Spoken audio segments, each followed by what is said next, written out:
Hello friends, स्वागत है आपका आपके अपने लीगल चैनल सोच पर प्रहार में। मैं हूं एडवोकेट सनी शर्मा।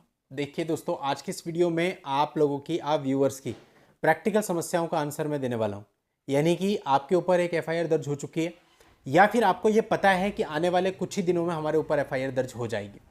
अब आपके मन में तरह तरह के प्रश्न होते हैं। देखिए, हमारे यहाँ पर हर प्रकार की कम्युनिटी है और देखने में ऐसा आ रहा है कि हर कम्युनिटी में ये केसेज हैं।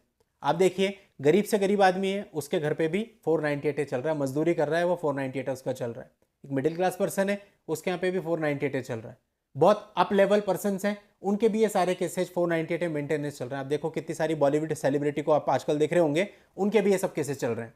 तो यानी आप ये कह सकते हो कि हर तबका इस समस्या से ग्रसित है। यानी ये जो केसेज हैं 498 125 डीवी, ये ऑलमोस्ट हर तबके में चल रहे हैं। अब दोस्तों, समस्या पहली तो ये होती है कि हम इसको डील कैसे करें, कितना खतरा हमारे ऊपर है।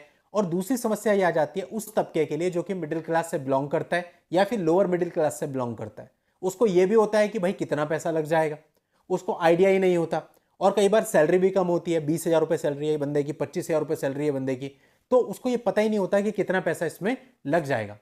तो वो पूछता है, सर कितना पैसा इसमें लग जाएगा। वैसे तो देखो, ये मामले पर डिपेंड करता है, पर फिर भी चूंकि हम हर प्रकार की इंफॉर्मेशन लीगल से संबंधित, मैट्रिमोनियल केसेस से संबंधित चैनल पे देते हैं, तो हमारे बनता है कि आपको एक आइडिया दें ताकि आप अपने आप को तैयार रख सकें, फाइनेंशियली भी, मेंटली भी, क्योंकि बहुत सारी चीजें आगे जाकर के आपको झेलनी पड़ेंगी।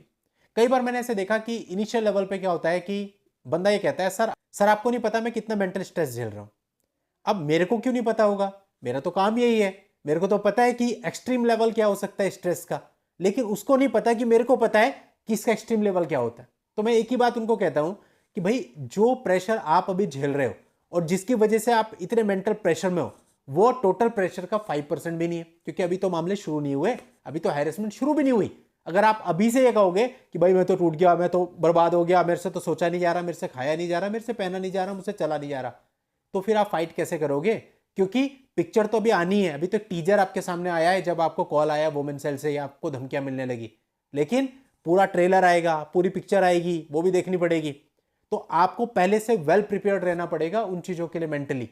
तो चलिए पहले मैं बात करता हूं कि क्या खर्चा आ जाएगा। देखिए, क्या खर्चा आ जाएगा ये बहुत सारी कंडीशंस पर डिपेंड करता है। पहली कंडीशन इसमें ये होती है, आपके ऊपर जो एफआईआर दर्ज है, केसेस दर्ज है, वो कौन से प्लेस पे है। यदि वो कोई छोटा प्लेस है तो वहाँ कंपैरेटिवली क्या होगा, खर्चा कम होगा, क्योंकि जो काउंसिल होंगे, काउंसिल की फी कम होगी, लिटिगेशन एक्सपेंसेस कम होंगे, और जो अनऑफिशियल खर्चे होते हैं वो भी वहाँ पे छोटी जगहों पर कम होते हैं। अब जैसे जैसे आप बड़ी सिटीज में आएंगे या फिर मेट्रो सिटीज में आएंगे, वहाँ क्या है, लिटिगेशन एक्सपेंसेस भी बहुत ज़्यादा हैं, काउंसिल के चार्जेस भी ज़्यादा हैं, प्लस अनऑफिशियल जो चार्जेस होते हैं वो भी ज़्यादा होते हैं। तो ऐसे में आपको फाइनेंशियली अपने आप को साउंड रखना बहुत ही ज़रूरी है, क्योंकि आपके ऊपर एफआईआर हो गई, 4-5 लोगों के नाम है। अब आदमी को पता चलता है कि भाई अगर मैं अपने 1 लाख रुपए खर्च करूंगा तो मेरे 3 लोगों के नाम हट रहे हैं। अब उसके मन में कंफ्यूजन होता है, मैं क्या करूं, पैसा इतना है नहीं, अब हटाऊं कैसे नाम, यहां तो खर्चा आ रहा है। तो अब अगर वो ऐसा चाहता है कि भाई मेरे को खर्चा करके नाम हटाना है, तो उसके पास पैसा होना जरूरी है। या फिर कई बार ऐसा होता है कि एफआईआर में कुछ ऐसी इस प्रकार की धाराएं हैं, नाम हट नहीं रहे हैं, और आपको पता है कि अभी मेरे को हाईकोर्ट जाके सबके अरेस्टिंग स्टे लेने पड़ेंगे, क्योंकि सामने वाले बंदों ने पुलिस वालों पर प्रेशर कर रखा है और वो भाई अपनी अरेस्टिंग भी कर सकते हैं। अभी ऐसे में क्या है कि अपने को हाईकोर्ट भी जाना पड़ेगा, सबकी तरफ से अरेस्टिंग स्टे भी डालना पड़ेगा, या फिर कुछ मामलों में एंटीसिपेटरी बेल लेनी पड़ेगी। तो ऑब्वियसली पर पर्सन के हिसाब से आप 15,000 रुपये का खर्चा भी पकड़ते हैं हाईकोर्ट का कि अरेस्टिंग स्टे, और 3 लोगों की तरफ से भी जा रहे हैं, तो 50,000 तो आपके मिनिमम ये हो गए। तो ये एक रफ आइडिया है कि आपको ही पता होना चाहिए कि भाई जो बेल में आप जाओगे और तरीके से चीज़ों को डील करोगे, काउंसिल की फी दोगे, बहुत सारी चीज़ें। तो इन सब चीज़ों के लिए आपके पास इनिशियल लेवल पे ज़्यादा नहीं तो मैं मान के चलता हूँ 1.5 से 2 लाख रुपए होना चाहिए, क्योंकि कुछ नहीं पता कि कब आपको कैसी जरूरत पड़ जाए पैसे की। और ऐसा ना हो कि कभी आपको बेल लेनी है या कोई कदम उठाना है और काउंसिल ने आपकी फ़ी बताई कि इतनी है, आपके पास फ़ी नहीं है और आप उस चक्कर में रह गए। तो यदि आपके साथ ये सब चीज़ें चल रही हैं तो थोड़ा सा अपने आपको सेविंग मोड में ले आओ। जैसे हम लोग परिवार में भी करते हैं ना, कई बार होता है कि अपने को मकान बनाना है, एक मिडिल क्लास आदमी के लिए बड़ा मुश्किल होता है, तो वो थोड़ी थोड़ी सेविंग करके चलता है, उसके जो खर्चे होते हैं वो बचा के चलता है।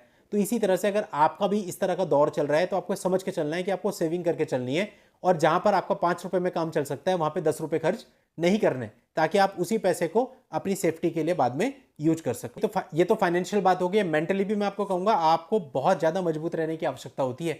अगर आप ऐसा सोचोगे ना कि हम तो टूट गए, हम बर्बाद हो गए और अब तो हम कुछ कर नहीं सकते, या बहुत हो गया, अब तो मैं जी नहीं पा रहा हूं, इस तरह की सोच से भी आपको बहुत दूर रहना है। यदि ऐसा कुछ भी इन्फ्लुएंस आपके ऊपर पड़ गया तो आप ये केसेस लड़ नहीं पाओगे। फिर क्या होगा, आधी हार तो आपकी लड़ने से पहले ही हो जाएगी और आधी बची हुई मीनवाइल हो जाएगी। तो आपको अगर जीतना है तो थोड़ी लंबी प्रक्रिया है और मेंटली आपको स्ट्रांग रहने की आवश्यकता है। और हमें मेंटली स्ट्रांग रहने से कोई रोक भी नहीं सकता, क्योंकि कारण क्या है कि जीवन में चाहे लिटिगेशन हो चाहे कुछ और चीजें हो, अप एंड डाउन आएंगे हमेशा और उनको कोई भी रोक नहीं सकता है।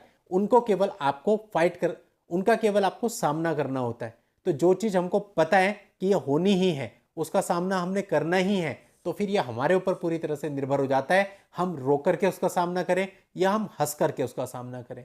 हंस करके सामना करेंगे, जीत निश्चित है। रो करके सामना करेंगे तो सरवाइव करना ही मुश्किल है, जीत तो बहुत दूर की बात है।